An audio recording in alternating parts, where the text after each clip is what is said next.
That night, share my bed or freeze. Apache Girl requested Lonely Rancher the winter of 1887 came early to the Arizona Territory, and it came with a vengeance that old-timers would talk about for decades. Thomas McCarthy stood on the wooden porch of his small ranch house, watching dark clouds gather over the distant mountains like an army preparing for battle. The wind had shifted that morning, bringing with it a cold that seemed to cut right through his thick wool coat. Thomas was a man of 34 years, though the harsh life of ranching had added extra lines around his eyes and streaks of gray to his dark hair. He had come to Arizona from Ireland as a young man, full of dreams about building something of his own in this vast, untamed land. For a while, those dreams had come true. He had claimed his piece of land, built his cabin with his own hands, and married a sweet-natured woman named Sarah, who had made the lonely ranch feel like a real home. But Sarah had been gone for 2 years now, taken by complications during childbirth. The baby, a son, had lived only 3 days. Thomas had buried them both on a hill overlooking the ranch, under a cottonwood tree where Sarah used to sit and watch the sunsets. Since that terrible week, Thomas had lived alone, speaking only to his cattle and the occasional trader who passed through. He went into town perhaps once a month for supplies, exchanged polite nods with neighbors, and returned to his solitude. The ranch itself was modest but well kept. Thomas ran about 50 head of cattle on land that bordered the White Mountain Apache Reservation. Unlike some of his neighbors who viewed the Apache with suspicion and hostility, Thomas had always maintained a respectful distance. He never encroached on their land, and on a few occasions he had traded beef for beautifully crafted baskets and pottery. The exchanges were brief and formal, but fair. Thomas believed that in this hard country, a man's word and his respect for boundaries were what kept the peace. Now, as he studied those gathering storm clouds, Thomas felt a familiar tightness in his chest. Winter storms in this region could be mild or they could be deadly, and everything about this one spoke of danger. The air had that peculiar stillness that came before something terrible. The birds had disappeared hours ago. Even his cattle seemed restless, bunching together in the far pasture instead of spreading out to graze. Thomas made his decision quickly.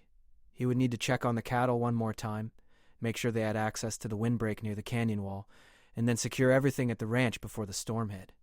He saddled his horse, a sturdy mare named Molly, and rode out across his land. The temperature was dropping rapidly now, and he could see his breath forming white clouds in the air. The cattle were agitated, their eyes rolling white as they milled about. Thomas guided them toward the natural shelter of the canyon wall, where overhanging rocks would provide some protection from the worst of the wind and snow. It took him nearly an hour of patient work, and by the time he finished, the first snowflakes were beginning to fall. That was when he saw her. At first, Thomas thought his eyes were playing tricks on him in the growing dimness of the storm. There, near his fence line about 200 yards away, was a dark shape that didn't belong. As he rode closer, his heart began to beat faster. It was a person, collapsed on the ground, partially covered by a blanket that whipped in the wind. Thomas urged Molly forward, dismounted quickly, and knelt beside the fallen figure. It was a young woman, Apache by her dress and the style of her dark hair. She was conscious but clearly in serious trouble. Her lips had a bluish tint, and she was shaking uncontrollably. When she tried to speak, her words came out in a confused mix of Apache and broken English that Thomas could barely understand. He could see what had happened easily enough. She had been traveling probably between settlements on the reservation when the storm caught her. Her horse must have spooked and run off, leaving her on foot. She had tried to keep going, but had succumbed to the cold and exhaustion. Thomas didn't hesitate. In this country, you help someone in trouble regardless of who they were. To leave her here would be murder, plain and simple. He pulled off his own coat and wrapped it around her, then carefully lifted her onto Molly. The woman was light but dead weight in his arms, barely able to hold on. Thomas mounted behind her, keeping one arm around her to hold her steady, and turned Molly toward home. The ride back to the cabin took twice as long as it should have. The snow was falling heavily now, thick flakes that reduced visibility to just a few feet. The wind howled like a living thing, pushing against them, trying to knock them off course. Thomas kept his head down and trusted Molly to find her way. The mare had made this journey countless times and knew the way even in the blinding snow. By the time they reached the cabin, both Thomas and the woman were covered in snow, and he could no longer feel his fingers. He half-carried, half-dragged her inside, kicked the door shut against the wind, and immediately went to work building up the fire in the stone fireplace. His hands shook as he struck the flint, but soon flames were crackling and spreading warmth through the single room that served as his kitchen, living area, and bedroom. Thomas grabbed every blanket he owned and piled them on the woman who he had placed in the chair closest to the fire. Her shaking had become violent tremors, her teeth chattering so hard he worried she might break them. He heated water and managed to get her to drink some warm broth, supporting her head as she swallowed in small, painful gulps. Slowly, over the course of an hour, color began to return to her face. The dangerous blue tint faded from her lips. Her eyes, which had been unfocused and glassy, began to clear and track his movements around the room. When she finally spoke, her voice was hoarse but stronger. "Thank you," she said in English, the words careful and precisely pronounced. "You saved life." Thomas nodded, feeling awkward. "Couldn't leave you out there. Nobody deserves that." She studied him with intelligent dark eyes, seeming to assess both him and her situation. "I am Desba," she said. "I go to see grandmother. Storm come fast." "Thomas McCarthy," he replied. "This is my ranch. You're safe here." Outside, the storm had transformed from a snowfall into a full blizzard. The wind screamed around the cabin, rattling the shutters and finding every tiny crack to whistle through. Snow piled against the door and windows. Thomas went to look out and could see absolutely nothing but white. Even the barn, which was only 30 feet away, had disappeared completely. Desba watched him, and though her English was limited, she clearly understood what this meant. "Storm bad," she said. It wasn't a question. "Very bad," Thomas agreed. "Worst I've seen in 5 years. You'll need to stay until it passes." A look of concern crossed her face, and Thomas understood immediately. A young Apache woman alone in a white rancher's cabin. This could cause serious problems for both of them if word got out. The tensions between the settlers and the Apache had eased somewhat over the years, but they were far from gone. There were still men on both sides who harbored deep hatreds and suspicions. "I'll sleep on the floor," Thomas said quickly, gesturing to show his meaning. "You take the bed. It's proper that way." Desba nodded slowly, but Thomas could see she shared his concern about the situation. Neither of them had a choice, though. The storm made that decision for them. To send her back out would be death. And Thomas McCarthy might be lonely and grief-stricken, but he was not a murderer. As night fell, the temperature dropped even further. Thomas could feel the cold seeping through the walls despite the roaring fire. He had built this cabin himself, but he had built it for one person, for efficiency rather than comfort. The single room was small, and while the fireplace heated the area immediately around it well enough, the far corners remained bitterly cold. Thomas made a bed for himself on the floor near the fire, using spare blankets and his saddle for a pillow.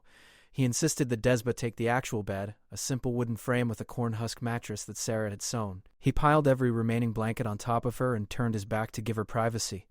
They tried to communicate a bit more before sleep. Desba explained through gestures and simple words that she had been traveling from one part of the reservation to another, a journey she had made many times before. The storm had come up faster than anyone expected. Her horse, a young gelding, had panicked at a lightning strike and bolted. Thomas told her about his ranch, his cattle, keeping his words simple and clear. He didn't mention Sarah or his loss.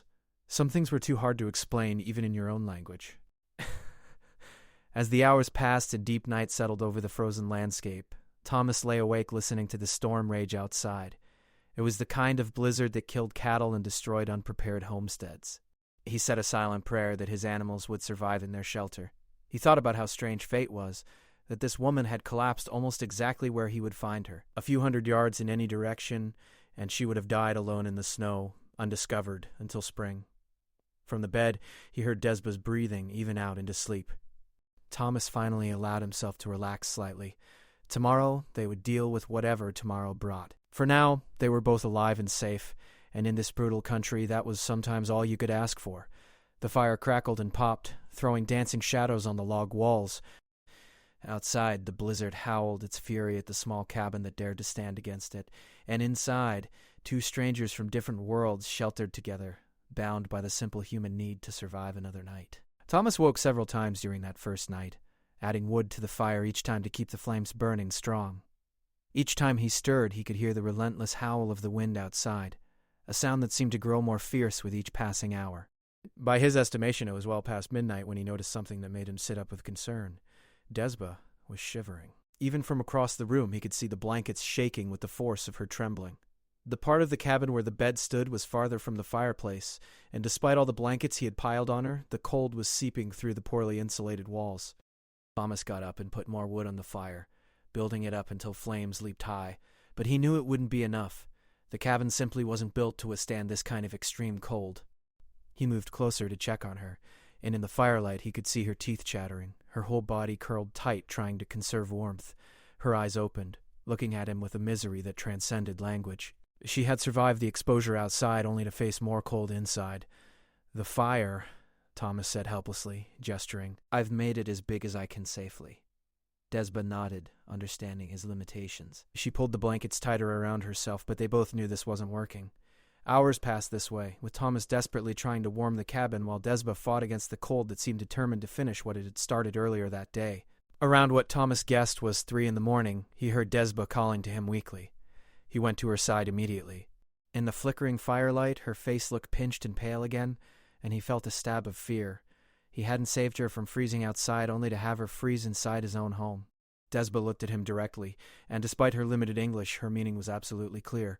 "Body heat," she said slowly, using words she must have learned at the mission school. "We need share warmth, or I freeze again." Thomas felt his face grow hot despite the cold.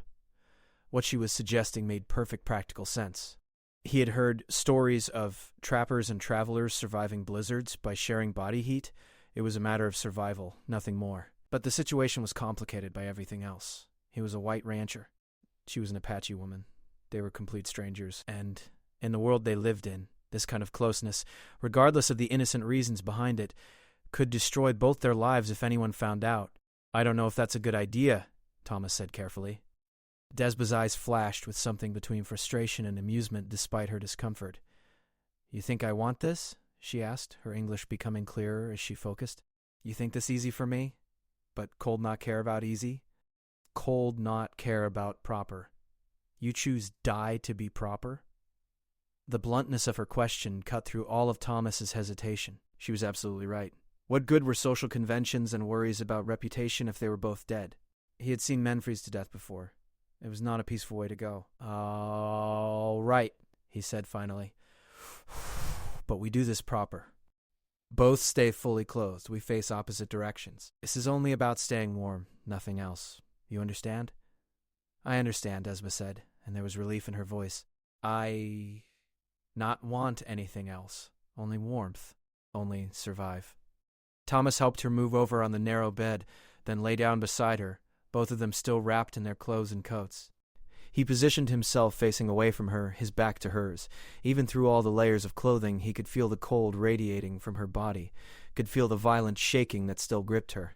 It felt strange and uncomfortable at first, lying there in the darkness with this woman he didn't know. Thomas kept his body rigid, maintaining as much distance as possible in the small space. But gradually, as their combined body heat began to warm the cocoon of blankets around them, he felt Desba's shiverings start to ease. Her breathing, which had been shallow and rapid, began to slow and deepen. They lay there in awkward silence for a long time. Thomas was acutely aware of every point where their bodies touched, even through all the layers of fabric. He stared at the rough log wall beside the bed, watching the shadows from the fireplace dance across it, and tried not to think about how his neighbors would react if they could see him now. Men had been killed for less in this territory. Women had been cast out of their communities for suspicions that had far less foundation than this actual situation. "McCarthy?" Desba's voice came softly in the darkness, pronouncing his name carefully. "You good man. Just doing what anyone should do," Thomas replied quietly. "Not true," she said. "Many would not help Apache woman. Many would leave me in snow." Thomas couldn't argue with that. He had known men who would have done exactly that. Men who viewed the Apache as less than human, as obstacles to be removed rather than people to be respected. He had never understood that kind of hatred, though he knew it existed all around him. "My wife used to say that kindness costs nothing," Thomas found himself saying. "That we're all just trying to survive in this hard world, and we might as well help each other when we can." "Your wife, wise woman," Desba said. "She here?" "No," Thomas said, his voice catching slightly. "She died 2 years ago. Childbirth." There was a pause, and then Desba said something in Apache, words that sounded like a prayer or blessing. Sorry, she added in English. "Loss of wife, loss of child, very hard. I know this pain." "You lost someone too?" Thomas asked. "My husband," Desba said quietly. "Soldier attack. 2 winters passed. No children. Now I alone, like you alone. They fell silent again, but it was a different kind of silence now. Not the uncomfortable silence of strangers forced together by circumstance, but the quiet understanding of two people who had known similar grief. Outside, the wind continued to scream and the snow continued to fall, but inside their small shelter, something had shifted. As the night wore on, Thomas found himself unable to sleep despite his exhaustion. His mind kept circling around the strangeness of the situation. Here he was, sharing a bed with a woman for the first time since Sarah's death, and it was an Apache woman he had known for less than 12 hours. If someone had told him yesterday morning that this would happen, he would have thought them crazy. "You not sleep," Desba observed. Her shivering had stopped completely now, warmth finally returning to her body. "Just thinking," Thomas said. "Thinking what?" "About how strange life is," he admitted. "About how we plan our days and think we know what's coming, and then a storm arrives and changes everything." "This is way of world," Desba said. "My grandmothers say we not control wind, not control snow, not control when storm come. We only control how we face storm." "Your grandmother sounds like a wise woman." "She very wise. She medicine woman for our people. I go to learn from her when storm catch me. Will she be worried about you? Yes, but she will know I shelter somewhere. She will wait. She know I strong, know I survive." They talked more as the night stretched on, sharing stories in simple words that both could understand. Desba told him about growing up on the reservation, about the difficult years when her people had been forced from their traditional lands, about the mission school where she had learned English from stern women in black dresses who meant well but understood little about Apache ways. She spoke of her husband, a young warrior who had died in a skirmish with soldiers over a misunderstanding about boundary lines. Thomas shared his own story about leaving Ireland during the hunger times, about making his way west with nothing but determination and hope, about meeting Sarah at a church social in Tucson and knowing immediately that she was the one who would share his life, talked about building this cabin with his own hands, about the satisfaction of watching his cattle grow from a small herd to something substantial. As dawn approached, though no light penetrated the snow-covered windows, both of them finally began to drift towards sleep. The worst of the cold had been beaten back by their combined warmth and the steadily burning fire. Desba's breathing became slow and even, and Thomas felt his own eyes growing heavy. Just before he fell asleep, a thought crossed his mind that would have shocked him just a day earlier. He was grateful for this storm, grateful for this strange turn of events, not because he wanted to be in this complicated situation, but because for the first time in 2 years, he didn't feel utterly alone. There was another living person in his home, another voice in the silence, another soul who understood loss and loneliness. It was a dangerous thought, he knew. This was temporary. When the storm ended, Desba would leave, and he would return to his solitary life. Getting attached, getting comfortable with this companionship would only make the inevitable return to loneliness harder. But as sleep finally claimed him, Thomas couldn't quite make himself care about that wisdom. For now, in this moment, he was simply grateful not to be alone. The fire crackled softly. The wind howled outside, and two people who had been strangers yesterday slept peacefully together, bound by nothing more than the simple human need for warmth and connection in a cold, harsh world. When Thomas woke the next morning, the first thing he noticed was an unusual warmth. For a moment, still half asleep, he thought perhaps spring had come early. Then memory flooded back, and he became acutely aware that sometime during the night he and Desba had shifted in their sleep. They were no longer positioned back to back with careful distance between them. Instead, they had turned toward each other, and his arm had somehow ended up draped protectively across her shoulder while her head rested against his chest. Thomas froze, not wanting to wake her but deeply uncomfortable with this development. He carefully extracted his arm and moved to the edge of the bed, then stood up quickly. His face felt hot despite the lingering cold in the cabin. Desba stirred but didn't wake, and Thomas was grateful for that small mercy. He busied himself with the fire, then went to the window and carefully scraped away enough frost to peer outside. What he saw made his heart sink. The world had disappeared under a blanket of white. Snow had drifted against the cabin walls, reaching nearly to the roof in some places. The barn was barely visible through the continuing snowfall. This wasn't the tail end of the storm. If anything, it looked worse than yesterday. Behind him, he heard Desba wake with a soft sound. He turned to see her sitting up, her long dark hair disheveled, her eyes taking in the room with the clarity of someone fully conscious. She looked at him, then at the bed they had shared, and he saw a flash of the same discomfort he felt cross her face. "Morning," Thomas said awkwardly. "Morning," she replied, then added quickly. "I not mean to. We sleep and—" "I know," Thomas interrupted, wanting to spare them both the embarrassment. It's fine, we were cold. Bodies seek warmth and sleep. It means nothing. Desba nodded, but Thomas noticed she wouldn't quite meet his eyes. She stood and moved to the window, looking out at the continuing storm. She said something in Apache that Thomas didn't understand, but her tone suggested it wasn't complimentary to the weather. It's still going, Thomas confirmed. Might be another day or two before it clears. The reality of their situation settled over both of them. Another day. Another night. Possibly more. Thomas moved to prepare a simple breakfast of cornmeal mush and some dried beef.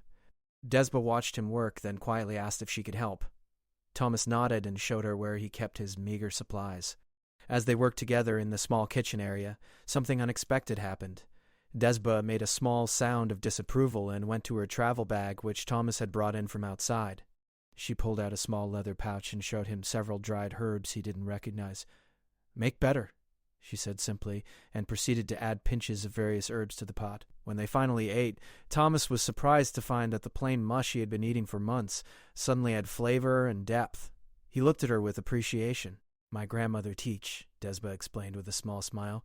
"She say man who cook without herb is man who forgot how to taste life." Thomas laughed, a sound that surprised him. He couldn't remember the last time he had laughed. "Your grandmother is right about many things, it seems."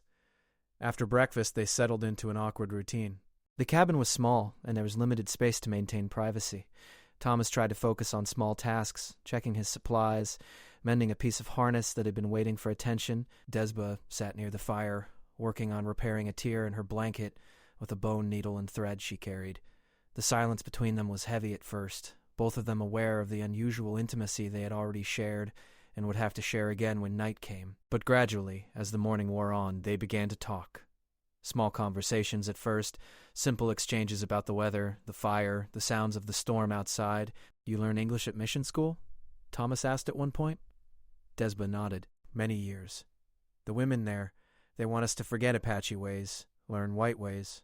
They mean well, but," she paused, searching for words, "is like asking bird to forget how to fly and only walk. I'm Apache. English words, not change that.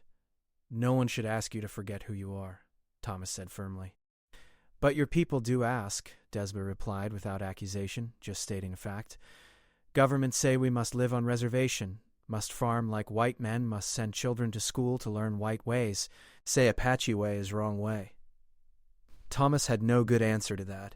He had seen the reservation, had heard the stories of forced relocations and broken treaties. It shamed him, though he himself had done nothing to cause it. "Tell me about your people," he said instead. "The real Apache way, not what the government or the mission school says." Desba's face softened, and over the next hour she spoke of her childhood. She described wide-open spaces where her people had once roamed freely, following the seasons in the game. She talked about ceremonies under the stars, about her grandmother teaching her to identify healing plants, about learning to read the land and the sky for signs of weather and animals. Her English became more fluid as she spoke, the words flowing more easily when she talked about things she loved. Thomas found himself fascinated. He had lived near the Apache for years, but had never really known them, never understood their connection to this land that ran so much deeper than his own. When Desba described certain landmarks, he realized she was talking about places on or near his own ranch, but she knew them in a completely different way. Where he saw good grazing land or sources of water for his cattle, she saw sacred spaces and places of power, locations where her ancestors had lived and died. "The hill where you bury your wife," Desba said at one point. "Apache call that place speaks to sky, is sacred place. Your wife, she rest in good place." Thomas felt a strange comfort in that. "Thank you for telling me that." As afternoon approached, the storm showed no signs of letting up. If anything, the wind had increased, and the temperature seemed to drop even further. Thomas went outside briefly to check on the barn and his animals, fighting through waist-deep snow. He found that Molly and the other horses were fine, huddled together for warmth in the shelter of the barn. But when he returned to the cabin, he was chilled to the bone despite his heavy coat. Desba had kept the fire going and had heated water. She handed him a cup of something hot, and when Thomas tasted it, he found it was a tea made from some of her herbs. It warmed him from the inside out in a way that regular tea never did. "You learn all this from your grandmother?" he asked. "And from my mother and my aunts. Apache women, we are keepers of much knowledge. We know plants, we know healing, we know stories of our people. Men are warriors and hunters, yes, but women are heart of Apache people. My wife was like that, Thomas found himself saying. Not the same knowledge, but she was the heart of this place. When she died, the heart went out of it. Desba looked at him with understanding. You keep her memory by staying here, by taking care of land she loved. This is good. But, she hesitated. But what? But memory and life are different things. She would not want you to stop living because she cannot live too. The words hit Thomas harder than he expected. He turned away, busying himself with the fire to hide the sudden moisture in his eyes. I'm not stopped, he said roughly. I'm still here, still working the ranch. You are here, Desba agreed gently. But are you living, or just waiting? Thomas didn't answer, because he didn't have an answer. Or rather, he had an answer but didn't want to admit it. He had been waiting. Waiting for what, he couldn't say. Maybe just waiting for time to pass, for the pain to dull, for some sign that it was acceptable to feel something other than grief. They fell into silence again, but it wasn't uncomfortable this time. Thomas sat by the fire, thinking about Desba's words. She moved around the cabin, tidying things without being asked, her movements economical and graceful. At one point she began humming softly, an Apache song that had no words but carried a melody that seemed both sad and hopeful at the same time. What's that song? Thomas asked. Song my mother sang to me when I was small, devouring, is about seasons changing, about winter always giving way to spring, about how nothing, not even sorrow, lasts forever. As the light began to fade outside, both of them understood that they would face the same situation as last night. The temperature was dropping again, and the cabin's meager heat wouldn't be enough. This time, however, there was no awkward discussion. Desba simply looked at Thomas, and he nodded. They both understood. Survival required practical measures, regardless of what society might think. That night, they lay down together, with less hesitation than before. The arrangement was the same, both fully clothed, maintaining what propriety they could. But Thomas noticed that the rigid distance of the first night was gone. They settled into the shared warmth more naturally. Two people who had begun to know each other as individuals rather than representatives of different worlds. In the darkness, Desba spoke quietly. McCarthy, I tell you truth. When I first wake in your cabin yesterday, I afraid, I hear stories of white men who hurt Apache women. I think maybe you saved me from snow only to hurt me another way. Thomas felt sick at the thought. I would never... I know, Desba interrupted. I know this now. You are a good man. Honorable man. But fear was there because world teach me that fear. What changed your mind? Your eyes, she said simply. When you look at me, you see person, not Apache, not woman to use. You see Desba. And when I look at you, I see Thomas, not white man, not enemy. Just man who is lonely, like I am lonely. Man who knows loss, like I know loss. Thomas thought about her words. She was right. Somewhere over the past 2 days she had stopped being the Apache woman and had become simply Desba, a person with her own stories, her own sorrows, her own wisdom. You're not what I expected, Thomas admitted. What you expect? I don't know. Something different. But you're brave and smart and kind. You've taught me things in 2 days that I should have learned years ago. Like what? Like how to make cornmeal that doesn't taste like eating dirt? Thomas said, and heard her quiet laugh in the darkness. And like how to actually talk to someone again. I'd forgotten how. You talk fine, Desba said. You just need someone who listens. As they settled into sleep, Thomas realized something that both comforted and troubled him. He was going to miss this when the storm ended. He was going to miss having someone to talk to, someone who understood loneliness, someone whose presence made the cabin feel less empty. It was a dangerous realization, but he couldn't deny it. In just 2 days, Desba had reminded him what it felt like to connect with another human being, and he wasn't ready to let that go. The storm raged on outside, keeping them isolated from the world, and in that isolation something was growing between them, something neither had planned, and both knew would be difficult to navigate once they returned to reality. The third morning brought a change that both Thomas and Desba had been hoping for and, in some unspoken way, dreading. When Thomas looked out the window, he could see patches of blue sky between the thinning clouds. The wind had died down to occasional gusts rather than the constant howl that had been their companion for 3 days. The storm was finally breaking. Thomas stood at the window longer than necessary, watching the weak winter sunlight try to break through the clouds. Behind him, he could hear Desba moving about, folding the blankets they had shared, straightening the small space. Neither of them spoke about what the clearing weather meant, but it hung in the air between them like smoke. They went about their morning routine with a quietness that felt heavy. Thomas made breakfast while Desba prepared more of her healing tea. They ate in silence, both of them stealing glances at the window, watching the weather improve minute by minute. The unspoken truth was clear. By tomorrow, maybe even by this evening, the storm would be over enough for Desba to leave. After breakfast, Thomas decided he needed to check on the cattle and clear some of the snow from around the barn. Desba insisted on coming with him, saying she needed fresh air after 3 days inside. They bundled up in every warm piece of clothing available and stepped out into a transformed world. The snow was deeper than Thomas had ever seen it. In some places, drifts reached above his waist. The landscape he knew so well had become alien, all the familiar landmarks buried or reshaped by the wind and snow. They worked together in companionable silence, Thomas shoveling paths while Desba helped spread hay for the animals. The physical work felt good after being cooped up inside, and the cold air cleared their heads. They were finishing up at the barn when they heard it, the sound of a horse approaching. Both Thomas and Desba froze, looking at each other with sudden alarm. A visitor now could spell disaster for both of them. Thomas motioned for Desba to stay in the barn while he went to see who was coming. His heart pounded as he trudged through the snow toward the front of his property. As the rider came into view, Thomas recognized his neighbor, Joe Hastings, a weathered rancher in his 50s, who ran cattle on the land to the east. "McCarthy," Hastings called out, his breath forming white clouds. "Wanted to check you survived that devil of a storm. Lost 3 head myself, and the Johnsons lost their whole barn roof." "I'm fine, Joe," Thomas said, trying to sound casual despite his racing heart. "Cattle made it through all right." Hastings dismounted, and Thomas's stomach clenched as he realized the man was going to stay and talk. "Mind if I warm up a minute? Been riding since dawn checking on folks." Thomas couldn't refuse without seeming suspicious. "Sure, come on in." As they walked toward the cabin, Thomas's mind raced. Desba was in the barn, but her things were all over the cabin. Her blanket, her bag, clear signs that someone else had been staying there. He couldn't hide it all without Hastings noticing something was wrong. They had almost reached the cabin door when Hastings suddenly stopped and pointed toward the barn. "That your horse coming out?" Thomas turned to see Desba leading her horse from the barn. She had clearly decided that hiding would only make things worse. His respect for her courage went up another notch even as his fear increased. Hastings' face changed instantly, his weathered features hardening. "You got an Apache woman here, McCarthy? She got caught in the storm?" Thomas said quickly, keeping his voice level.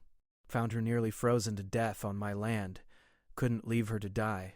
Hastings' eyes narrowed as he looked from Thomas to Desba and back again. Thomas could see the calculations happening behind those suspicious eyes. An Apache woman. 3 days and nights. A cabin with only 1 bed. "That's so," Hastings said flatly. "And she's been here the whole storm?" "Where else would she be? Look at all this snow. Nobody could travel in that." Desba had reached them now, leading her horse.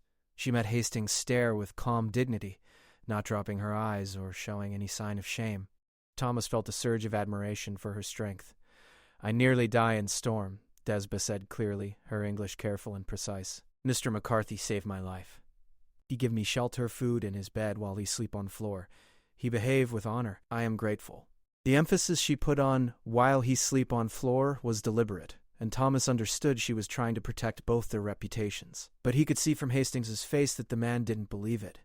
Or perhaps more accurately, didn't want to believe it. "I see," Hastings said, his tone suggesting he saw more than what was being said. "Well, storm's breaking. She'll be heading out soon, I expect." "As soon as it's safe to travel," Thomas confirmed. Hastings mounted his horse without accepting the offer to warm up inside. Before he rode off, he looked down at Thomas with an expression that was hard to read, part warning, part disappointment, part something else that Thomas couldn't quite identify. "You be careful, McCarthy," Hastings said. "World's a complicated place. Some complications a man can afford, some he can't. You think about which is which." Then he was gone, his horse kicking up clouds of snow as he rode away. Thomas and Desba stood in silence, watching him disappear over the ridge. When he was out of sight, Desba turned to Thomas. "He not believe we do nothing wrong," she said quietly. "No," Thomas agreed. "He doesn't. This makes trouble for you. Maybe. Probably." Thomas ran a hand through his hair, feeling suddenly exhausted. "Joe's not a bad man, but he talks. By tomorrow, half the territory will have heard that I had an Apache woman staying in my cabin for 3 days. "And they think worst," Desba said. It wasn't a question. Yes. They walked back to the cabin slowly, the joy of the morning's work completely evaporated. Inside, they sat by the fire, both of them staring into the flames without speaking. Finally, Thomas broke the silence. "I'm not sorry I helped you," he said firmly. "No matter what anyone says or thinks, I did the right thing. You would have died out there." "I know this," Desba replied. "I'm not sorry either. You saved my life. But," she paused, struggling with the words, "but now I bring you trouble. Your neighbors, they will look at you different. Maybe they not trade with you. Maybe they make your life hard. That's my problem, not yours." "Is my problem too?" Desba insisted. "When I go back to reservation, my people also ask questions. Where I was? Oh, who I stayed with. They not like that I stay with white man. Some will think I betray Apache ways." Thomas hadn't thought about that aspect. He'd been so focused on his own potential problems that he hadn't considered that Desba would face suspicion and judgment from her own people as well. The unfairness of it made him angry. "So we both get punished for the crime of surviving," he said bitterly. "This is way of world," Desba said, though her voice carried its own sadness. "Apache and white, we live close but separate. When someone crossed that line, even for good reason, both sides become angry. They fear what they not understand." They sat in heavy silence for a while, the crackling of the fire the only sound. Thomas thought about the past 3 days, about the conversations they'd had, the stories they'd shared, the easy companionship that had developed between them. It seemed impossibly cruel that something so simple and human, two lonely people finding brief comfort in each other's company, could be twisted into something shameful by the outside world. "Desba," Thomas said suddenly, "these past few days, talking with you, getting to know you, it's been good. You've made me remember what it's like to not be alone all the time." Desba looked at him, her dark eyes soft. "For me too," she admitted. "I think I forget what it feel like to talk with someone who listen, who understand loneliness." "You are good man, Thomas McCarthy. In different world, we could be friends." "Why not in this world?" Thomas asked, though he knew the answer. "You know why," Desba said gently. "Your world and my world, they not want to touch. People on both sides work hard to keep them separate. If we try to be friends, we make trouble for ourselves. For our people is not fair, but is truth." Thomas wanted to argue, wanted to say that they should be able to make their own choices about who they spent time with, but he knew she was right. He had seen what happened to people who crossed the invisible lines that divided their society. They were shunned, cast out, sometimes worse. He couldn't ask Desba to risk that, and he wasn't sure he was brave enough to risk it himself. "So what do we do?" he asked. Desba was quiet for a long moment, staring into the fire. When she spoke, her voice was steady but sad. "Tomorrow, when weather is good enough, I leave. We say goodbye. We go back to our separate lives. We remember these days as strange time when storm bring two people together, but then storm end and people go back to where they belong. And we never see each other again," Thomas said flatly. "Maybe better that way," Desba said, though she didn't sound convinced. "Less complicated. Less trouble for both of us." Thomas knew she was being practical, sensible even, but the thought of her leaving and never seeing her again felt wrong in a way he couldn't fully explain. In just 3 days she had become important to him. Not in a romantic way necessarily, though he was honest enough with himself to admit there was an attraction there, but as a friend, a companion, someone who understood parts of him that others didn't. That evening they prepared dinner together one last time. Desba showed Thomas how to make a simple stew with his dried meat and some of her herbs that made it taste like something from a fancy restaurant instead of bachelor survival food. They ate slowly, neither wanting to rush through what might be their last meal together. As night fell, they faced the familiar routine of preparing for bed, one last night of sharing warmth against the cold. Both of them moved through the preparations without speaking much, the weight of tomorrow's goodbye heavy on their minds. When they finally lay down, Thomas found himself speaking into the darkness. "Desba, I want you to know something. Whatever happens after you leave, whatever people say or think, I won't regret this. These 3 days have meant something to me. You've meant something to me." There was a long pause, and then Desba's voice came back, thick with emotion. "You mean something to me, too, Thomas. More than I expect. More than is wise, maybe. But I glad storm brought me to your door. I glad I meet you, even if we must say goodbye." They lay there in the darkness, both awake, both thinking about the complicated world waiting for them outside this small cabin. For 3 days the storm had kept that world at bay, had given them a space where they could just be two people connecting as humans. But tomorrow, the storm would be over, and the real world would rush back in with all its rules and prejudices and invisible walls. Neither of them slept well that night, both knowing it was their last night of companionship before returning to their separate lonely lives. The fourth morning dawned clear and bright, the kind of beautiful winter day that comes after a storm has exhausted itself. Thomas woke to find golden sunlight streaming through the cabin windows, illuminating dust motes that danced in the air like tiny spirits. For a moment he simply lay there, aware of Desba's steady breathing beside him, knowing this was the last time he would wake up this way. He slipped out of bed quietly, not wanting to wake her yet, wanting to delay the inevitable goodbye just a little longer. He built up the fire and put water on to boil, moving through the familiar morning routine while his mind churned with thoughts he couldn't quite organize into words. When Desba woke, their eyes met across the small cabin, and understanding passed between them without words. Today was the day. The storm had passed, and so must she. They prepared breakfast together one final time, moving around each other in the small space with an ease that had developed over the past few days. Thomas noticed how naturally they had learned to work together, how Desba would hand him things before he asked, how he knew to step aside when she needed to reach the pot. It was the kind of comfortable partnership that usually took months or years to develop, not mere days. After breakfast, Thomas went out to assess the conditions. The sun was already working on the snow, creating a crust on top that would make travel difficult but not impossible. The main trails would be partially broken by other travelers by now. Desba could make it to the reservation before nightfall if she left within the hour. When he came back inside, Desba had packed her few belongings and was braiding her long hair. She had changed into her traveling clothes, and somehow that simple act made everything feel more final. She was preparing to return to her world, shedding the intimacy of the past few days like a snake shedding its skin. "Roads are passable," Thomas said, his voice rougher than he intended. "You should be able to make it by sunset." Desba nodded, not looking at him. "My grandmother will worry. I should go soon." But neither of them moved. They stood in the cabin, the packed bag between them, neither quite ready to take the final steps that would end this strange, brief chapter of their lives. "Thomas," Desba said finally, and it was the first time she had used his first name without his last name attached. "I need to tell you something before I go." "All right," Thomas said, sitting down at the table. Desba sat across from him, her hands folded in front of her, her expression serious. "These days here they show me something I not see before. You and me, we very different on outside. Different people, different ways, different worlds. But inside," she placed a hand over her heart, "inside we very same. Both lonely, both hurt, both trying to keep going when life take away person we love." Thomas nodded, not trusting himself to speak. "When I leave here today, I go back to reservation, back to my people. I will marry again someday, maybe. Have children, maybe. Live good Apache life. And you will stay here, maybe marry a white woman someday, have family again. This is how it should be, how both our people want it to be.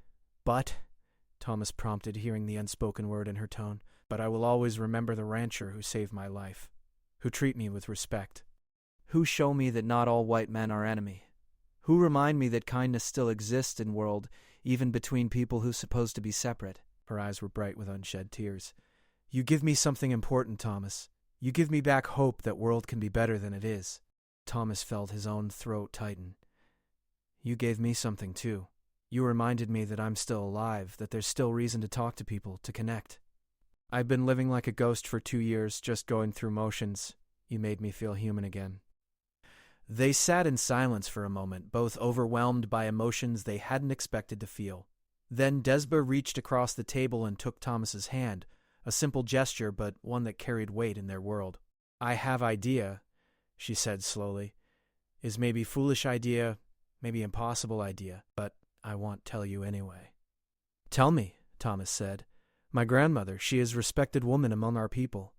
She speak for peace, always, for finding ways for Apache and white people to live as neighbors, not enemies. She trade with white people, teach them about healing plants, try to build—" She searched for the word bridge between worlds. "Go on," Thomas encouraged. "What if I come back sometimes? Not to stay, not to be—" She struggled for words. "Not to be like man and wife or anything that make trouble. But what if I come as trader? Bring crafts from reservation, take back beef or other things. Apache women do this sometimes with white ranchers. Is business is proper? No one can say is wrong." "Thomas," felt hope surge in his chest, followed immediately by fear. Would your people allow it? Would they let you trade with me specifically after the rumors that might spread? If I bring my grandmother first time, if she meet you and see you are honorable man, if we make proper trading agreement, Desba's words tumbled out faster now. Then is not about you and me, is about business. About Apache and white working together. My grandmother want this kind of thing. She tried to teach young people that we must find new ways to survive, must learn to work with white people because they not going away. Thomas thought about it carefully. It could work, he said slowly. If it's done right, if we're careful, if we keep everything proper and businesslike. But Desba, we have to be honest with ourselves. Is that enough? Just seeing each other occasionally to trade goods? Desba met his eyes directly. Is more than nothing, she said simply. Is more than never seeing each other again. Is door left open instead of closed forever? Maybe someday world changes. Maybe someday Apache woman and white man can be friends without everyone getting angry. Maybe not. But if we keep small door open, at least as possible. Thomas squeezed her hand gently. Then let's leave the door open. They spent the next hour working out the practical details. Desba would tell her grandmother about Thomas, about how he saved her life, about his fair dealings with Apache people. If her grandmother agreed, they would come together in about 6 weeks once the worst of winter had passed, to establish a formal trading relationship. Desba would bring baskets, pottery, woven blankets. Thomas would trade beef, leather, or supplies from town that were hard to get on the reservation. It wouldn't be friendship, not openly.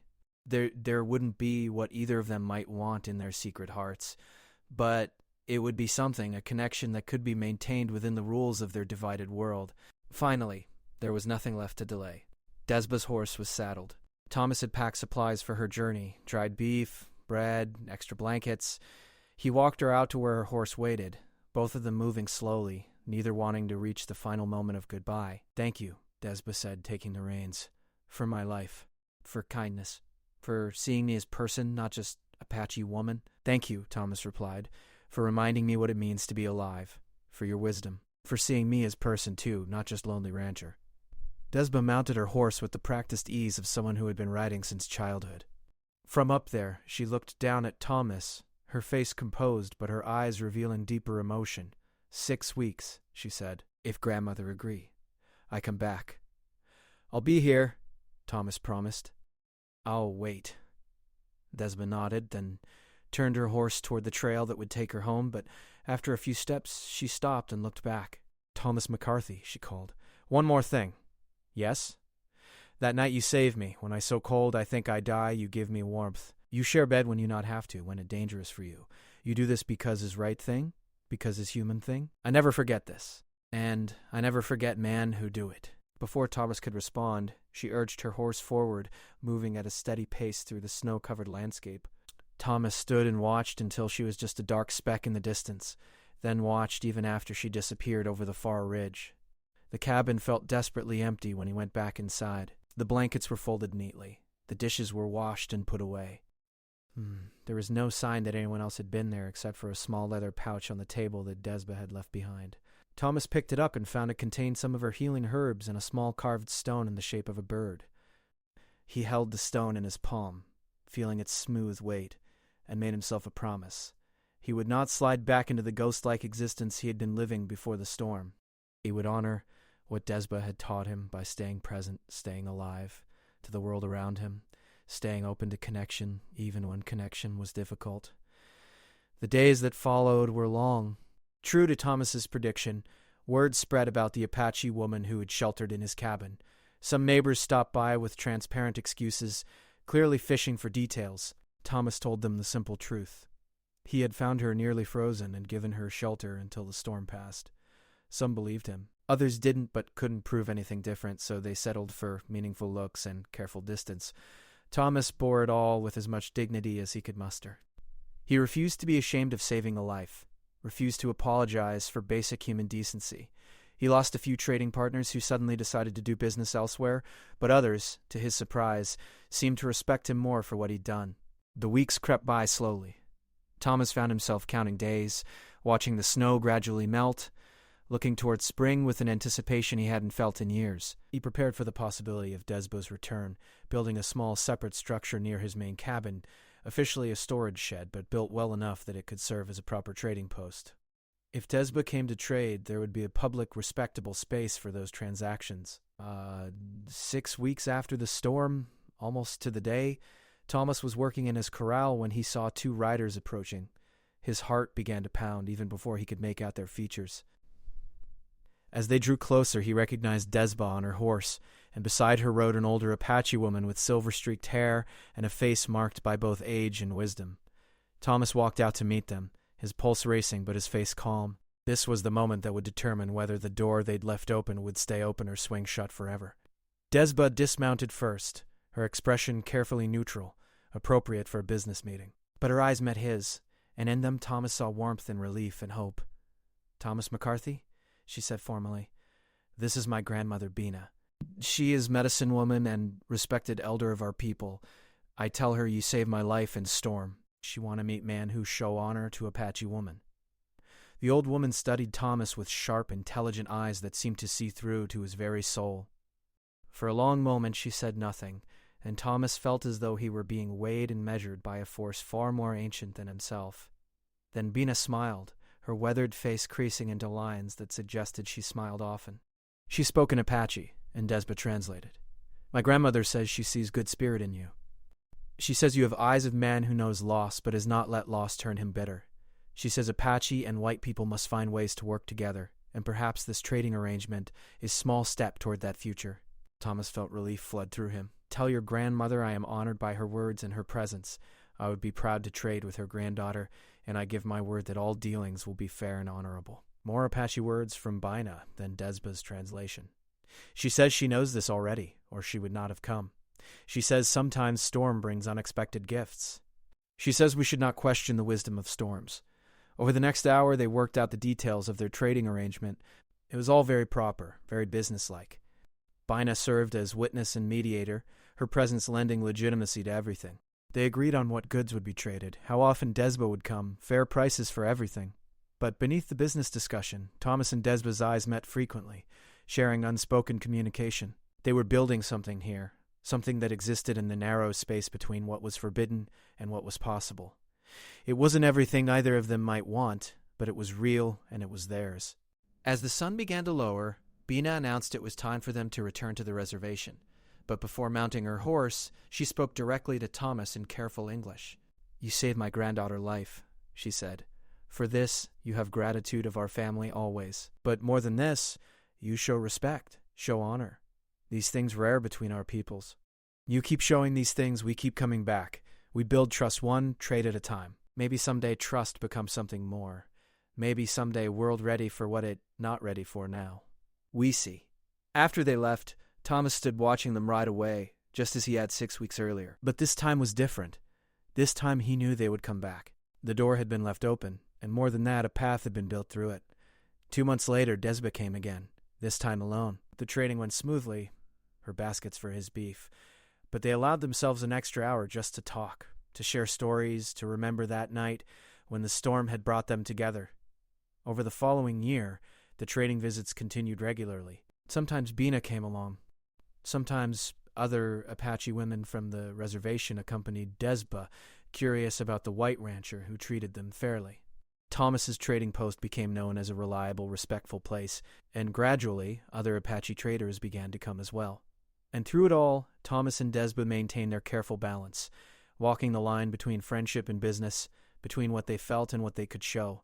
Some of Thomas's neighbors grumbled, but others began to follow his example, opening their own trading relationships with the reservation.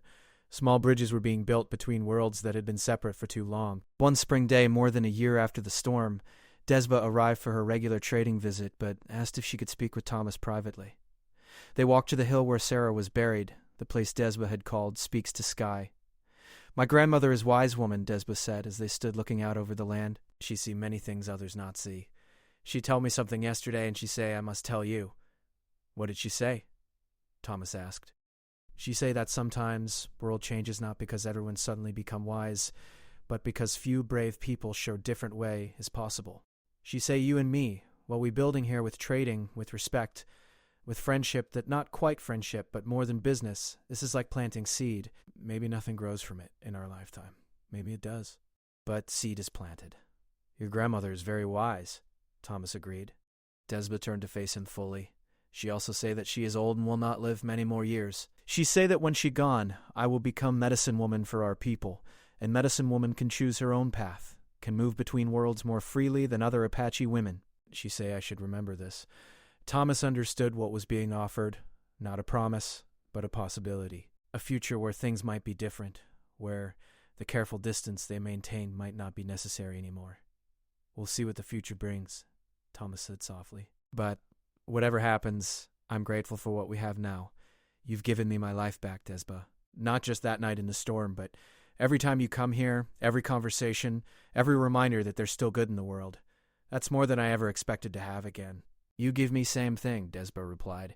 You show me that man can be partner, can be friend, can be person who sees me, not just my people or my gender.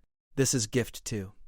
They stood together on the hill as the sun set, two people from different worlds who had found a way to build a bridge between them, one careful step at a time. The storm that had brought them together was long past, but what it had started continued to grow, like a seed planted in good soil, waiting for the right season to bloom. Years later, people in the territory would tell stories about the rancher and the Apache medicine woman who had built something unusual and important, a partnership that showed two worlds could work together with respect and dignity. They would talk about how it had started during the Great Storm of 1887, when a white rancher faced a choice between social convention and human decency, and chose decency. And on quiet evenings, when Thomas and Desba sat together in the trading post that had become a real bridge between communities, they would remember that night when she had said, share bed or freeze, and how that pragmatic request had led to something neither of them could have imagined, a friendship, a partnership, and a small but meaningful change in their corner of the world. The door they had left open had led to a path, and that path had led to something rare and precious, proof that even in a divided world, connection was possible if people were brave enough to choose it.